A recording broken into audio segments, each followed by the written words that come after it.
जय हिंद दोस्तों। भारत में यूरोपीय कंपनियों के आगमन की सीरीज हमारी चल रही थी।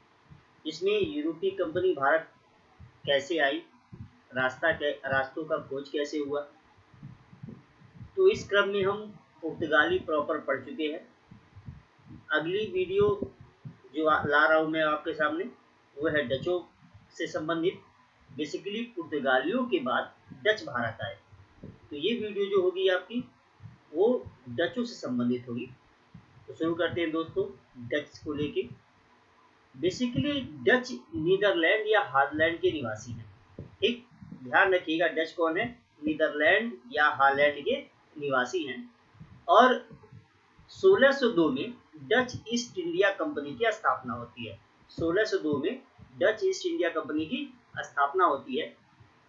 इसका मूल नाम एग्जाम में नहीं पूछेगा, तो ध्यान रखिएगा 1602 डच ईस्ट इंडिया कंपनी की स्थापना। ठीक, और डच संसद ने 21 वर्षों के लिए इस कंपनी को पूरब के देशों के साथ व्यापार करने, आक्रमण करने और विजय करने का अधिकार प्रदान कर दिया।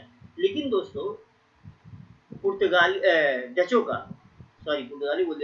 डचों का उद्देश्य व्यापार में भारत की बजाय इंडोनेशिया के मसाला द्वीपों में ज्यादा था।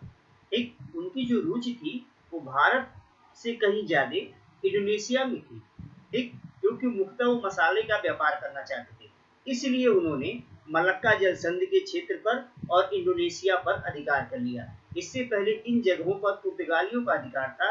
इसका मतलब ये हुआ, इन जगहों को लेके पुर्तगालियों और डचों के बीच युद्ध होता है, और जिसमें डच विजयी होते हैं, पुर्तगाली हार जाते हैं, और मलक्का और इंडोनेशिया के मसाला क्षेत्र पर डचों का अधिकार हो जाता है। तो पहले वो इंडोनेशिया गए, और इसीलिए जब भारत आए तो उनकी जो शुरुआती फैक्ट्रीज मिली वो भारत के पूर्वी तट पर मिलती है। अब देखिए, भारत में डचों की पहली फैक्ट्री 1605 में मसूलीपट्टनम में स्थापित की गई। ध्यान रखिएगा, एग्जाम में पूछा जाता है प्रथम डच फैक्ट्री की स्थापना कहाँ हुई थी, तो मसूलीपट्टनम में हुई थी। और सन याद रखने की बहुत जरूरत नहीं है।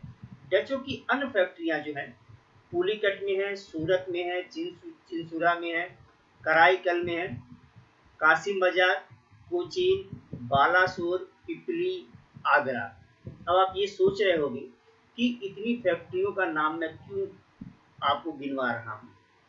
तो ध्यान रखिएगा, कभी कभी एग्जाम में क्वेश्चन पूछ लिया जाता है, निम्नलिखित जगहों में से कहाँ पे, 4 ऑप्शन दिए होंगे और पूछा जाएगा निम्नलिखित जगहों पर में से कहाँ पे डच की फैक्ट्री स्थापित थी, या अंग्रेजों की फैक्ट्री स्थापित थी, या पुर्तगालियों की फैक्ट्री स्थापित थी। तो इनके फैक्ट्रियों के स्थान को आप ध्यान रखिएगा। तो डचों की फैक्ट्री थी पुलिकट, सूरत, चिंसुरा, कराईकल, कासिम बाजार, कोचीन, बालासोर, पिपली, आगरा। ठीक, इसके अलावा एक और इम्पोर्टेंट चीज बनता है, गुस्ताउस फोर्ट। गुस्ताउस फोर्ट कहाँ पे है?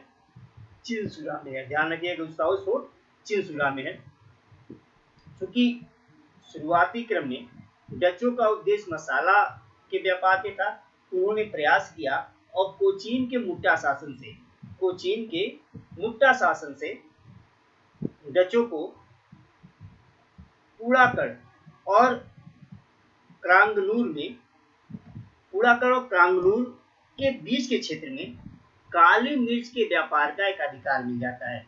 उड़ाकर और कांगनूर के बीच के क्षेत्र में, ध्यान रखना है आपको।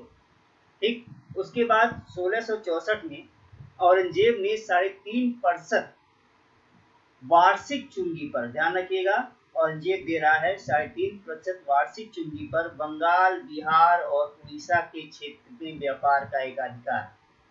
ठीक, तो औरंगजेब भी इनको दे दिया बंगाल, बिहार, उड़ीसा। और तो इसलिए बंगाल बहुत बड़ा था उस समय, विभाजन नहीं हुआ था अभी। अब ध्यान रखिएगा, जब भारत से डच व्यापार करने लगे, शुरुआत में तो उन्होंने मसालों पे ही ध्यान दिया, उसके बाद उनकी नजर कपड़ों पे पड़ी, और जब भारतीय कपड़ों के निर्यात में उनको बड़ा फायदा होने लगा, तो उन्होंने भारतीय कपड़ों के निर्यात पर भी बल देना शुरू किया, और कासिम बाजार में एक रेशम की चक्री प्रणाली का उद्योग स्थापित कर दिया। एग्जाम में पूछा जा सकता है कि डचों ने कहाँ पर डचों ने कहाँ पर रेशम की चक्री प्रणाली का उद्योग स्थापित किया था? तो कासिम बाजार। ठीक, एग्जाम में क्वेश्चन और पूछा जाता है कि किसने भारतीय वस्त्रों को निर्यात की वस्तु बनाया? ठीक, एग्जाम में पूछा जाता है कि किसने भारतीय वस्त्रों को निर्यात की वस्तु बनाया? तो ध्यान रखिए इसका आंसर बनेगा डच। तो डच ही पहले वो व्यक्ति थे। ऐसा नहीं कि पहले कपड़ों का व्यापार नहीं हुआ करता था, कंपनी के रूप में बात हो रही है। तो भारतीय कपड़ों को निर्यात के वस्तु बनाने वाले थे डच। ठीक, इसके अलावा डचों से संबंधित एक बहुत इंपॉर्टेंट क्वेश्चन आता है पैगोडा को लेके। पैगोडा क्या था? स्वर्ण सिक्का था जिसको डचों ने जारी किया था। ठीक, और डचों ने पुलिकट से सोने के सिक्के जारी किए जिसे पैगोडा कहा गया। तो एग्जाम में पूछा जाता था कि पैगोडा किनके द्वारा जारी किया गया सिक्का है या पैगोडा क्या है? ध्यान रखिएगा डचों द्वारा जारी किया गया सोने का सिक्का है। 1759 में बेडरा का युद्ध हुआ। बेडरा का युद्ध हुआ जो कि बंगाल में बेडरा। और इस युद्ध में ये युद्ध डच और अंग्रेजों के बीच हुआ और इस युद्ध में डच परास्त हो जाते हैं। अब जब डच परास्त हो जाते हैं तो भारत से उनकी शक्ति समाप्त हो जाती है। बेसिकली होता क्या है, जब ये युद्ध समाप्त होता है तो अंग्रेज और डचों के बीच एक समझौता होता है और इस समझौते के अनुसार डच अपने आप को इंडोनेशिया के मसाला द्वीपों की ओर ही सीमित रखेंगे और अंग्रेज इंडोनेशिया की ओर अपना प्रभाव नहीं बढ़ाएंगे और डच भारत की ओर नहीं आएंगे। ठीक, तो इस प्रकार से डचों की कहानी समाप्त हो जाती है। दोस्तों आशा है कि ये वीडियो आपको अच्छी लगी होगी। तो अगर अच्छी लगी हो तो लाइक कीजिएगा, सब्सक्राइब कर दीजिएगा और शेयर भी कर दीजिएगा। और आशा है कोरोना के इस दौर में आप घर पे होंगे, स्वस्थ होंगे, बाहर नहीं निकलेंगे और ये जो अवसर मिला है इस अवसर को, यानी कि बेशक समस्या का समय है, प्रॉब्लम का समय है, विपत्ति का समय है, तो इसे आप अवसर के रूप में उपयोग करेंगे, अच्छे से पढ़ाई करेंगे और इस पढ़ाई के माध्यम से आगे आने वाले अवसर में अपनी सफलता आप सुनिश्चित करेंगे। तो इन्हीं बातों के साथ आप सभी लोगों को नमस्कार, जय हिंद।